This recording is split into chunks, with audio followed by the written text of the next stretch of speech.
ನಮಸ್ಕಾರ ಎಲ್ಲರಿಗೂ. ಮೊನ್ನೆ ರಾತ್ರಿ 19ನೇ ತಾರೀಕು ಒಂದು ಇನ್ಸಿಡೆಂಟ್ ನಡೆಬಿಡ್ತು. ನಮ್ಮ ದೊಡ್ಡಪ್ಪ ಮತ್ತೆ ನಮ್ಮ ದೊಡ್ಡಪ್ಪನ ಮಗ ಆಮೇಲೆ ನಮ್ಮ ಚಿಕ್ಕಪ್ಪ ಅವ್ರ ಮಕ್ಕಳ ಜಗಳ ಮಾಡ್ತಿದ್ರು. ನಾನು ನಮ್ಮ ದೊಡ್ಡಪ್ಪರಿಗೆಲ್ಲ ಹೇಳ್ತಿದ್ದೆ, ಯಾಕೆ ಜಗಳ ಮಾಡ್ತೀರಿ ಅಂತ. ಅಷ್ಟರಾಗೆ ನಮ್ಮ ಚಿಕ್ಕಪ್ಪ ಮಕ್ಕಳು ಮತ್ತೆ ನಮ್ಮ ಚಿಕ್ಕಮ್ಮ ಅವರೆಲ್ಲ ಸೇರ್ಕೊಂಡು ನಾನು ಎಳ್ಕೊಂಡು ಮಾಡಂತಿಕ ಅಲ್ಲೇ ಮಾಡಿಬಿಟ್ರು ನನ್ನ ಮೇಲೆ.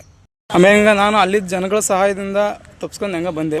ಸೀದಾ ನಾನು ಬಂದು ಹೊನ್ನಾಳಿ ಸಾರ್ವಜನಿಕ ಆಸ್ಪತ್ರೆಯಲ್ಲಿ ದಾಖಲಾಗಿದ್ದೆ. ನನ್ನ ಎದೆಗೆ ಭಾಳ ಹೊಡೆತ ಬಿದ್ದರಿಂದ ಮತ್ತೆ ಹೆಚ್ಚಿನ ಚಿಕಿತ್ಸೆಯಾಗಿ ನಾನು ಶಿವಮೊಗ್ಗ ಹಾಸ್ಪಿಟಲ್ ದಾಖಲಾಗಿದ್ದೆ. ಆಮೇಲೆ ಅವರು ಹೊನ್ನಾಳಿ ಪೊಲೀಸ್ ಸ್ಟೇಷನ್ಲಿ ಕೇಸ್ ದಾಖಲು ಮಾಡಿದ್ದಾರೆ.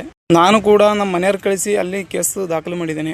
ನಮ್ಮ ಚಿಕ್ಕಪ್ಪ ಮತ್ತು ನಮ್ಮ ಚಿಕ್ಕಪ್ಪ ಮಕ್ಕಳಿಗೆ ಏನು ದೇಶನ ಗೊತ್ತಿಲ್ಲ. ಇದು ಇವಾಗಲೇ ಅಲ್ಲ, ಇದಕ್ಕಿಂತ ಮುಂಚೆ ನನ್ನ ಮೇಲೆ ಕೊಲೆ ಪ್ರಯತ್ನ ನಡೆದಿತ್ತು. 2022 ಹೊತ್ತರಾಗ ನಾನು ನನ್ನ ಪಾಡಿಗೆ ಹೊಲ್ದಾಗ ಕೆಲಸ ಮಾಡ್ಬೇಕಾದ್ರೆ ನಮ್ಮ ಚಿಕ್ಕಪ್ಪ ಹಿಂದ್ಗಡೆಯಿಂದ ಬಂದು ಕುಡುಗಲ್ ಹಾಕಿದ್ದ. ನಾನು ಅದು ಸಡನ್ಲಿ ನೋಡಿ ಕೈ ಹಾಕಿ ಕೈಯೆಲ್ಲ ಫ್ರಾಕ್ಚರ್ ಆಗಿದೆ. ಅವಾಗಲೂ ಕೂಡ ಇದೇ ರೀತಿ ಕಂಪ್ಲೇಂಟ್ ಕೊಟ್ಟಿದ್ದೆ. ಆಮೇಲೆ ಹಂಗೆ ನಮ್ಮ ಸಂಬಂಧಿಕರು ಮತ್ತೆ ಊರ್ ಗ್ರಾಮಸ್ಥರು ಸೇರಿ ಈ ಥರ ಮಾಡಬೇಡ್ರಿ ಅಂತ ಹೇಳಿ ಕೇಸ್ ಮಾಡ್ದಂಗೆ ಹಂಗೆ ರಾಜಿ ಮಾಡಿದ್ರು. ಇವಾಗಲೂ ಕೂಡ ಅದೇ ಸಂಬಂಧಿಕರು ನಮ್ಮ ಮಾವು ಫೋನ್ ಮಾಡಿ ಯಾವುದೇ ರೀತಿ FIR ಮಾಡಬೇಡ್ರಿ, ರಾಜಿ ಮಾಡ ಅಂತ ಹೇಳ್ತಾ ಇದಾರೆ. ಮಾತು ಕಟ್ಕೊಂಡು ನಾನು ಈ ಸರಿನೂ ರಾಜಿ ಆದ್ರೆ ಇನ್ನೊಂದ್ಸರಿ ಅವರು ನನ್ನ ಕೊಲೆನ ಮಾಡಿದ್ರೆ ಅವಾಗ ನಾನೇ ಮಾಡೋಣ. ಹೆಂಡತಿ ಮಕ್ಕಳು ಬೀದಿ ಪಾಲ್ ಆಗ್ಬಿಡ್ತಾರ್ರಿ. ಈ ಸಂಬಂಧಿಕರು ಈ ತರ ಜಗಳ ಆದಾಗ ಬಂದು ರಾಜಿ ಮಾಡಿ ಹೋಗ್ತಾರಷ್ಟೇ. ನನ್ನ ಹೆಂಡತಿ ಮಕ್ಕಳು ಬೀದಿ ಪಾಲ್ ಆದ್ರೆ ಸಂಬಂಧಿಕರು ಅಣ್ಣ ತಮ್ಮಳು ಯಾರು ನೋಡ್ಕೊಂಡು ನೋಡ್ರಿ ನಿಂತ್ಕೊಂಡು ನೋಡಿ ನಗ್ತಾರಷ್ಟೇ. ಹಂಗಾಗಿ ಈ ಸರಿ FIR ದಾಖಲು ಮಾಡ್ತೇವೆ. ನೋಡೋಣ, ಈಗ ಹೊನ್ನಾಳಿ ಹೋಗ್ತೇವೆ.